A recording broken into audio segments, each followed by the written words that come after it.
Welcome back to Sonic 3D Blast Part 6. In this part, we open with a bonus stage, like I forecasted in the last part. But you're not a cast form. I ought to be a cast form. My appearance changes dramatically depending on the weather. So, do you turn into a fire type when it is sunny outside? I turn into an explosive fire type when it's sunny outside. Because warmth makes Cloud very angry.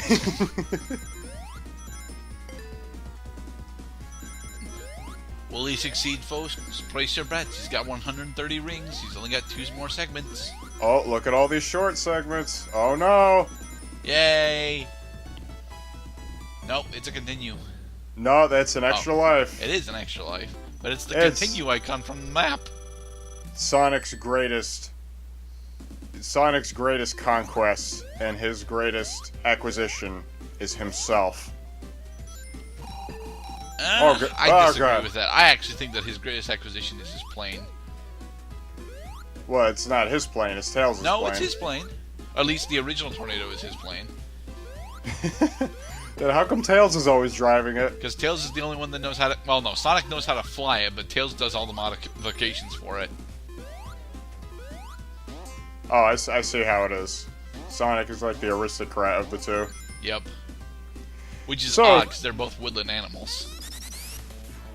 They should know absolutely nothing about roboting and machinery. They should be confounded like rats in a very colorful maze. Much like we are. Aren't we all just rats in a maze?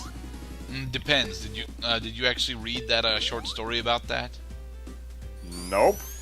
Alright, in high school, there was a short story in our English textbook about the long-term effects of increasing the intelligence of a particular human that was, for the most part, mentally retarded, and it was a temporary advancement that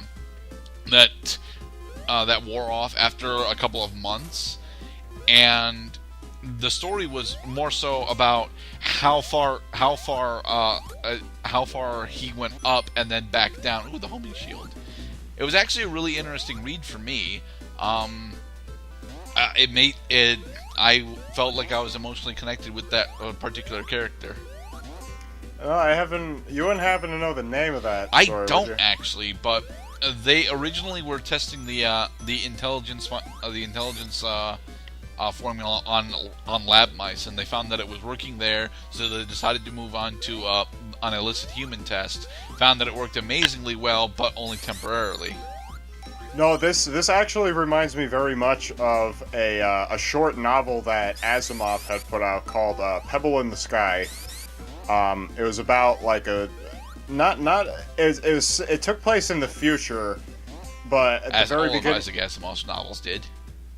Yes. They certainly did. iRobot, especially. Will Smith. Hey, Isaac Asimov has nothing to do with Will Smith's iRobot. So basically, this man named Schwartz was walking down the streets in Chicago, and he gets inexplicably sucked into the future. He takes a step. He stood in the past, and then he took a step forward into the future. And in the future, he becomes a guinea pig for an experimental device that's supposed to increase the intelligence of whoever undergoes the experiment. Okay. And it's actually with his increased intelligence, because he's the first and only successful test subject, that he becomes the hero of the novel.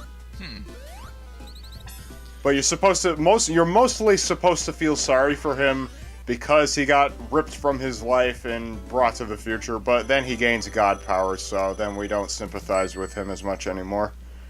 Aside from the time travel plot, that sounds a lot like Lucy. It is like Lucy. Man, kind I of. really want to Ow. watch that movie again. I really shouldn't have died right there. This boss is extremely difficult. Is it because of the faster spikes? The spikes make it a problem. The sparse number of rings make it a problem. The distance that he holds his claws above the ground also makes it a problem. I still think that if you actually understood how isometric platforming works, you should be able to hit it multiple times. You assume that that presupposes that isometric platforming is worth learning. True. Isometric platforming sucks. Yes, Ow. it does. So the best way to take on this boss, try to stay behind him. Yep. When you go to actually attack him from behind. Much like a rogue. And every time you hit him, he starts moving a little bit faster. This is a treacherous opponent. Well, it Ow. is Dr. Robotnik. He's supposed to be treacherous and devious, and all other kinds of negative adjectives. Fuck.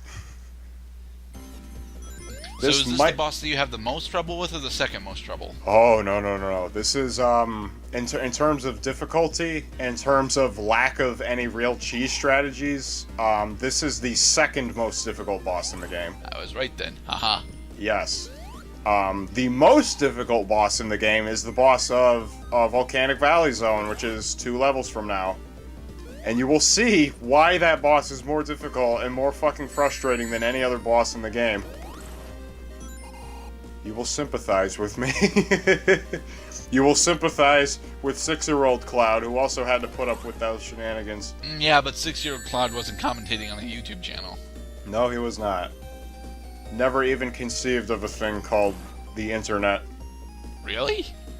Well, I was 6 at the time. Yeah, but that makes that what? Oh yeah, the internet was definitely around. I didn't have any exposure to it though. Odd. I had already been exposed to the internet thanks to Doom 2, actually. Fuck. By the time I was 6, at least. I was playing computer games in my dad's office when I was growing up. Doom was one of them. I was also playing Commander Keen. I never actually did play Commander Keen, although I did play a couple of, specifically a couple hours of, like, either the first or second Duke Nukem 2D game.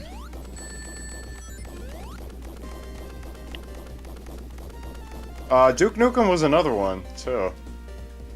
The Duke Nukem 2D games are hard. They are, well, yeah, it's funny you mentioned difficulty. I never once beat, like, any of the games in my dad's office. Did your dad have a copy of Blake 7? Nope. No, sorry, not Blake 7, Blake Stone. That's what it was called. Nope. Okay. My grandmother had a copy of Blake Stone, and she loved it. Really? Yeah. It was a Wolfenstein style FPS, and it very much was, just pretty much ripped straight from Wolfenstein.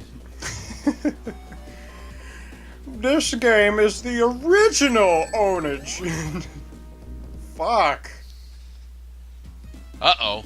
You have to use a continue, although you still start with 3 lives. I used my continue.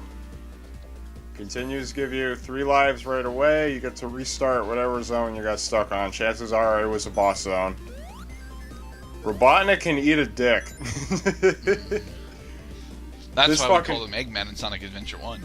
This fucking form of Eggman can too. Because if you have to be fast, you have to stay at full running speed just to get away from him, like towards the end of the fight. But if you run too far, then you're probably gonna run into spikes. Ow! Or his fucking arms. Which have spikes on them. How long is this episode? This episode ends over. It's almost over, so which means that I did use the deaths in order to pad out the episode. It's okay, Cloud. Padding is something that I do as well. Padding when is I good. pad, I get to 15 minutes, so there. Padding is comfortable. It makes... Oh, god damn it. Ah! I don't like this boss. The other bosses were fun. The other bosses were pleasant. This is not pleasant. This is madness. This is Eggman! This is Sonic! Alright, and in the next episode we'll be moving on to the next zone, which is called... Diamond Dust Zone! Yay!